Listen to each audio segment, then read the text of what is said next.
Bona nit, companyes. Us passo a llegir el manifest de l'esquerra independentista per tots els països catalans. La crisi que la paguin els rics, no la classe treballadora. Hi ha una altra manera de viure. L'impacte del coronavirus a la nostra societat, on les mesures d'austeritat econòmiques i les retallades en drets socials van cronificar la precarietat de la població i del sector públic que garanteix la vida, demostra per enèsima vegada que la nostra supervivència passa per enderrocar el capitalisme i la seva lògica d'acumulació i creixement insostenible.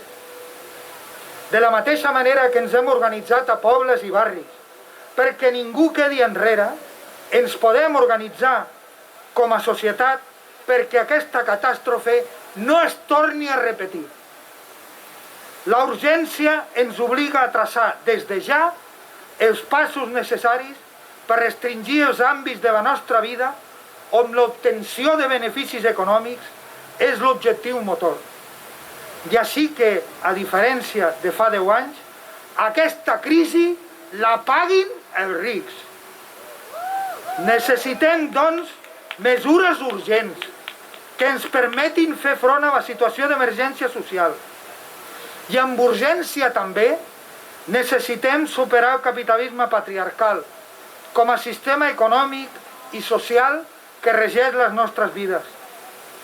Cal que per superar la crisi del capitalisme es posi sota control públic l'economia privada, especialment aquella que fa referència als recursos que reprodueixen la vida. Posar en mans públics els recursos de la sanitat privada i que aquesta no sigui un negoci. Treure l'habitatge del mercat, expropiant sòl i habitatges buits. Cal posar sota control públic les empreses dels sectors energètics i essencials del país, així com el transport públic. Alhora, cal anar transformant les relacions econòmiques i socials per generar unes condicions de vida dignes per a totes. Cal, doncs, repartir el treball productiu i de cures per tal de construir una societat on cadascú aporti segons les seves capacitats i rebi segons les seves necessitats.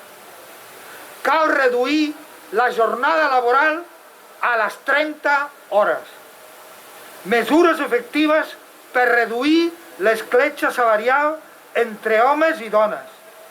Reconeixement laboral dels treballs de cures i potenciar polítiques públiques per assumir aquests treballs. I és en aquest context on l'esquerra independentista decidim sortir al carrer des de la convicció que la mobilització és necessària i imprescindible per respondre a les receptes dels mercats, estats i governs autonòmics basades en el control i seguretat mentre no prenen mesures per garantir vides dignes. Tot i així, més enllà de la mobilització, volem també posar sobre la taula un programa per superar el capitalisme com a model social i econòmic, des de la premissa que les nostres vides valen més que els seus beneficis. És necessari que sanitat i educació deixin de ser un negoci. És urgent posar sota control públic la sanitat privada i les residències i necessari nacionalitzar i planificar el sector sanitari i educatiu perquè serveixin a l'interès comú. És necessari que les necessitats bàsiques de les persones no estiguin lligades als beneficis. És urgent garantir alimentació per tothom, subministrament d'aigua, gas i llum per totes les persones i famílies.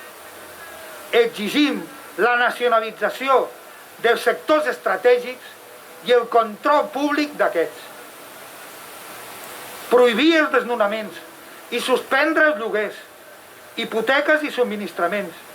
És un clam social que demana una resposta urgent a la problemàtica actual.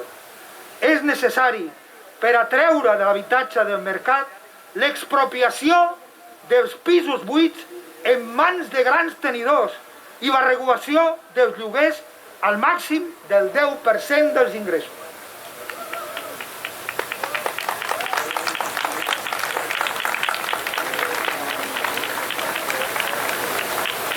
L'exigència del treball digne urgeix la prohibició dels acomiadaments i els ERTO a empreses amb beneficis mentre duri la pandèmia. És necessari, per a garantir el sosteniment de les vides, incrementar el salari mínim interprofessional i reduir la jornada laboral a 30 hores. Repartim el treball per poder treballar totes. El patriarcat i la violència masclista són el pa de cada dia de les dones treballadores dels països catalans. Urgeix posar mesures contra la violència masclista en el context de pandèmia on les denúncies han crescut de forma alarmant.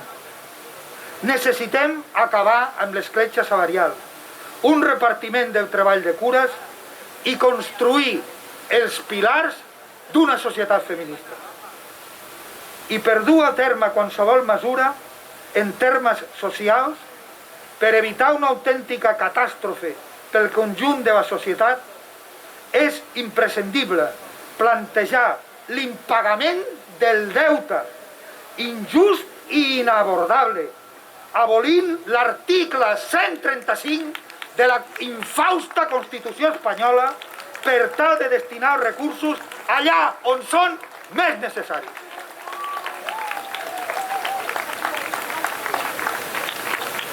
Però res d'això té sentit si quan parlem de població excloem a una part d'aquesta pel sol fet de no haver nascut aquí. És urgent el tancament permanent dels CIES i la regularització sense condicions de totes les persones migrades per tal que puguin gaudir dels mateixos drets i garanties legals que la resta, lluitant així contra l'explotació, la precarització, el desemparament i la violència institucional a la que es veuen sotmeses. En aquest context, on les mesures dels governs autonòmics dels països catalans i de l'Estat per fer front a la crisi de la Covid tornen a evidenciar els interessos contraposats de les classes treballadores amb el capital, es torna a evidenciar que en tan sols l'exercici de l'autodeterminació dels països catalans és l'eina per construir unes relacions basades en nous equilibris en les esferes social i econòmica. El seguit de mesures que proposem són un pla de xoc davant l'abisme al que ens porta una gestió de la crisi sanitària que prioritza els beneficis econòmics per les persones. Hi ha una altra manera de viure. De nosaltres depèn aconseguir-la. Visca la classe obrera i visca la terra! La lluita